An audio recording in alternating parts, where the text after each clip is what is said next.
আরে আপনি এখানে কি করছেন? কেমন আছেন? জি আলহামদুলিল্লাহ ভালো। আরে সেদিন তো আপনার নামটাই জিজ্ঞেস করা হয়নি। আপনার নামটা কি জানো? নীলা। বাহ, খুব সুন্দর নাম। কি ব্যাপার, আপনি দাঁড়িয়ে আছেন কেন? বসুন না। না না, ও বসবে না, ওর অনেক কাজ আছে। নীলা যা। উনি কি আপনার বড় মেয়ে? ঠিক আমার বড় মেয়ে না, আমার বড় ভাইয়ের মেয়ে। ওর বাবা মা মারা যাওয়ার পর থেকে আমাদের বাড়ি থেকে বড় হয়েছে। আঙ্কেল, আরেকটা প্রশ্ন করি। আমার যেটা মনে হচ্ছে শিমুর থেকে নীলা বড়, তাহলে নীলার বিয়ে না দিয়ে শিমুর বিয়ে দিতে চাচ্ছেন?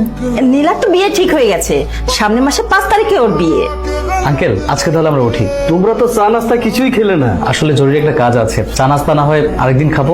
আজকে আসি। আসসালামু আলাইকুম। ছেলের বিষয়টা নিয়ে আমি অনেক খোঁজ খবর নিচ্ছি। ছেলেটা অনেক ভালো। দেখো না, অল্প বয়সে ওকালতিতে অনেক নাম করছে। তার সাথে যদি আমাদের মেয়ের বিয়ে হয়, তাহলে আমার মেয়েটা অনেক সুখে থাকবে, আমাদেরও অনেক ভালো হবে। কিন্তু আমার মনে হচ্ছে ছেলেটা আমার থেকে নীলাকে বেশি পছন্দ করেছে। চলো তো মা। শিমু, ছেলেপক্ষ চলে গেছে, আমাদের শিমুকে পছন্দ করেছে। পছন্দ করার সুযোগই তো তুই দিলি না। তুই তার আগে চা নিয়ে হাজির হলি। তোকে আমি নিষেধ করেছিলাম না, শিমুকে দেখতে আসলে তুই যেন সামনে না যাস। তুই আমাকে থাপ্পড় মারলি? আমি তোর বড় বোন শিমু। আমার বড় বোন রে, আমি তো তোকে এই বাড়ির কাজের মেয়ে মনে করি। তোর কারণে যদি আমার বিয়েটা ভেঙে যায় না, তোর খবর আছে একদম। জি বলুন, কি বলবেন? সেদিন আপনার চাচা বলল সামনের মাসে 5 তারিখে নাকি আপনার বিয়ে ঠিক হয়ে গেছে। ছোটবেলায় আমার বাবা মা মারা যাবার পর থেকে চাচা চাচি আমাকে বড় করেছেন। চাচা যার সাথে বিয়ে ঠিক করবে তাকেই তো বিয়ে করতে হবে আমার। আপনি তো একটা মানুষ, তাই না? আপনার তো পছন্দ অপছন্দ থাকতেই পারে। এতিম অসহায় মেয়ের পছন্দ অপছন্দ থাকতে নেই। আমার যেটা ধারণা হচ্ছে ওই লোকটাকে আপনার পছন্দ না, আপনি ওই লোকটাকে বিয়ে করতে চান না। আপনার ধারণা একদম ঠিক। আমি শিমুকে না, নীলাকে বিয়ে করতে চাই। এইসব তুমি কি বলছো? আরে নীলার তো আমরা অন্য জায়গায় বিয়ে ঠিক করেছি। আগামী মাসে 5 তারিখে তো ওর বিয়ে। নীলা ওই মানুষটাকে পছন্দ করে না, বিয়ে করতে চাচ্ছে না। নীলা কি তোমাকে নিজের মুখে বলেছে সব কথা? জি। তোমার জায়গায় এতক্ষণ অন্য কেউ হলে ঘাট ধাক্কা দিয়ে বের করে দিতাম। তুমি যা বলতে চেয়েছো তো বলা হয়ে গেল। জয়বার আসতে পারো। আরে তাড়াতাড়ি যা, বিয়ের ব্যবস্থা কর, আজকে কোর্ট ম্যারেজ করবো।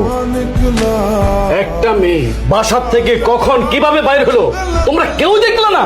একটা বার শুধু ওকে আমি কাছে পাই, আমি হাত পা ভেঙে পঙ্গু করে ঘরে রেখে দেবো। কোথায় গেছিলি তুই? আচ্ছা তো আমি থামুন। এই ছেলে, এই নীলাকে আমি মারবো নাকি কাটবো সেটা আমি বুঝবো, তুমি বলার কে? আমি ওর স্বামী, আমরা কোর্ট ম্যারেজ করেছি। তোমাদের এই পুতুল পুতুল খেলা বিয়ে আমি কখনো মেনে নেব না।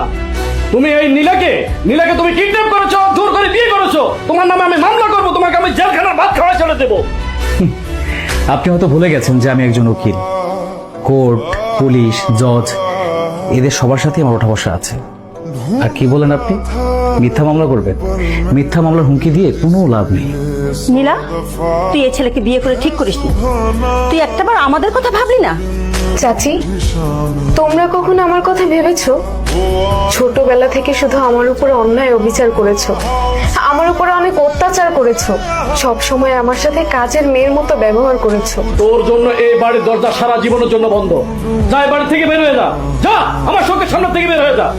जो कभी जीने की वजह निकला, मैं ढूंढने जो कभी जीने की वजह কি ব্যাপার, निकला, আবার ঘুরে আসলে কেন?